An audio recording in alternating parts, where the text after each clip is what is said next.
কোচবিহার লোকসভা কেন্দ্রে তৃণমূল প্রার্থী জগদীশ চন্দ্র বর্মা বসুনিয়াকে জয়ী করার আহ্বান জানিয়ে রবিবার কোচবিহারে নির্বাচনী প্রচারে তৃণমূল মহিলা নেত্রী চন্দ্রিমা ভট্টাচার্য।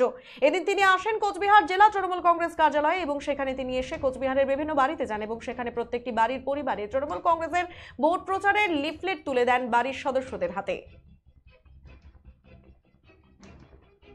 নির্বাচন 2024-এর 19 এপ্রিল এখানে নির্বাচন। আমাদের প্রার্থীর সমর্থনে আপনার সমর্থন যাতে থাকে তার জন্যে আপনার কাছে আবেদন করা, আপনার মাধ্যমে আপনার পরিবারের যারা ভোটার আছে সকলের কাছে আবেদন করা এবং মানুষের কাছে, মেয়েদের কাছে আমরা আবেদন জানালাম যে তারা যেন আমাদের প্রার্থীকে সমর্থন করে। এবং আমরা একটা প্যাম্পলেট দিয়েছি তাদের হাতে তুলে, যে যেখানে আমরা বিভিন্ন প্রশ্ন রেখেছি যে তাদের রায় কি।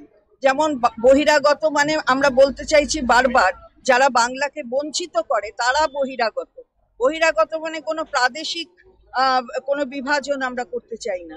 আমরা যারা বঞ্চনা করেছে তাদের বহিরাগত বলছি। তারা কিভাবে বঞ্চনা করেছে, কিভাবে এখান থেকে টাকা তুলে নিয়ে গেছে কর হিসাবে, অথচ আমাদের প্রাপ্য টাকা দেয়নি এবং নানান কিছু প্রতিশ্রুতি দিয়ে সে কাজ করে না। আমাদের মনীষীদের বারবার অপমান করে। এই কথাগুলোর সম্পর্কে মানুষ মানে তাদের নিশ্চিতভাবে তারা জানে। তাদের কাছে সেই প্রশ্নগুলোই আমরা রেখেছি যে আপনার কি মনে হয় এটা ঠিক। আর তাছাড়া বিজেপির বঞ্চনার লিস্ট সেটাও আমরা প্যাম্পলেটের মধ্যে দিয়েছি। তার সাথে সাথে আমাদের মাননীয় মুখ্যমন্ত্রী যেভাবে লক্ষ্মীর ভান্ডার বাড়িয়েছেন, 500 থেকে 1000, 1000কে 1200 করেছেন, এবং তার সাথে আপনার যেগুলো কর্মশ্রী প্রকল্প 50 দিনের কাজকে সুনিশ্চিত করেছে, এগুলো তাদের কাছে আবার বললাম এবং আমাদের সমর্থন চাইলাম। আর আমরা এখানে এসেছি, যার সাথে দেখা করেছি তার একটা বাড়িতে স্টিকার আমরা লাগিয়ে দিলাম। এটা আমাদের আজকের আমাদের যে আমরা তিনটি কর্মসূচি আসছেন। উনি এখানে আসার জায়গা পাচ্ছেন, আসছেন।